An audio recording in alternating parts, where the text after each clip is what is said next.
Yo, what's going on everybody? It's Axel, and today we'll be testing out my recommended ways to level up your warframes and weapons from my previous video to find out which one is actually the best. If you haven't seen that video, it is linked down in the description below. Now, let's just just run the intro.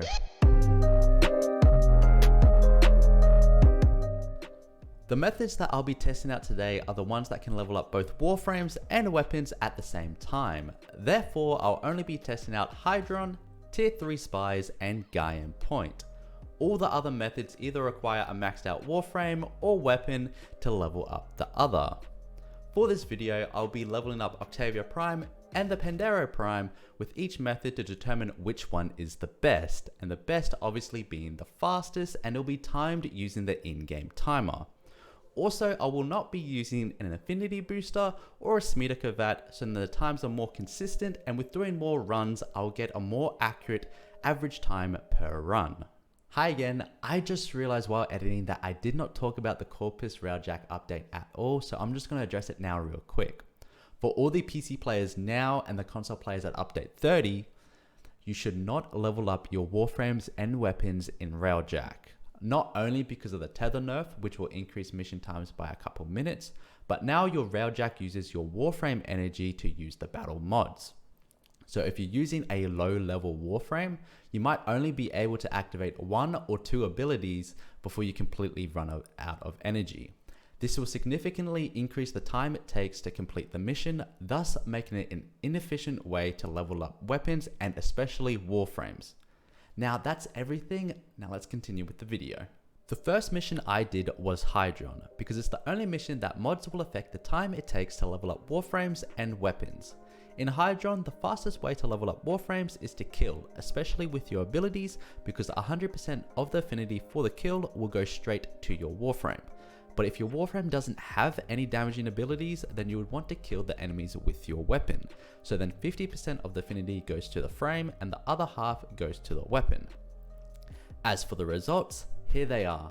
Pause the video if you want to have a look, but the main takeaways are: it took 24 minutes and 8 seconds to max rank a weapon, and 1 hour, 2 minutes and 58 seconds to max rank a warframe, which was 2 10-wave runs for the Pandero, and 4 10-wave runs and 1 15-wave run to max rank Octavia. The reason why I did a 15-wave run is because at the 10-wave mark, my Octavia was only rank 29. If you were to use a booster, you could expect to max rank your weapon after 10 waves and a warframe after 3 10-wave runs. The next mission I tested was Tier 3 Spies, and more specifically Kappa. The key for this method is stealth and speed. If the frame you are using does not have any form of invisibility, then you would want to make sure you have the mod Untraceable equipped on your Parazon, because you will always need to hack before entering each vault. As for speed, the background footage shows the routes that I take for each of the vaults. If you know a faster route, feel free to leave it in the comments down below. As for mods, they don't really make much of a difference, but mods like Rush and Runtime will increase your movement speed slightly.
As for how effective spies are, it took 7 runs to max rank the Pandero and 24 runs to max rank Octavia, which works out to be 23 minutes and 2 seconds and 1 hour, 20 minutes and 15 seconds for each respectively. The final mission I tested was Gaia Point. This mission will require you to have one of your intrinsics at level 7 to unlock the mission and the mod Tether to kill the fighters fast. It's also a good idea to use a hit scan cannon like the Pulsar to easily detonate Tether. The strategy that I like to use for this mission is to focus on killing all the fighters first, then destroying the Gokstad cruise ships with the forward artillery, lastly killing the Skuld cruise ships by entering them and destroying their reactor. As for the effectiveness, it took 4 runs to max rank the Pandero and 20 runs to max rank Octavia, which works out to be 21 minutes and 13 seconds and 1 hour, 53 minutes and 33 seconds for each respectively. So which is the best mission? Well, Hydron is definitely the best mission, assuming that you can find a group of 4 with relative ease. If you cannot, then it would depend on what you have to level up. If you have a ratio of 1 Warframe to 4 or less weapons, then tier 3 spies would be the better option, as you can level up Warframes much quicker than Gaia Point. But if you have 1 Warframe to 5 or more weapons, then Gaia Point would be the much better option, as you can level up weapons much faster than if you were to do spy missions. One last thing, a viewer brought to my attention that Gaia Point will be going away, and as of update 29.10.0, which dropped a few days ago for PC, it is no longer in the game. But luckily for all you console players, you still have access to Gaia Point until update 30. That is all for this Warframe video. Don't forget to hit the like button, subscribe and leave a comment down below, and as always, thank you for watching.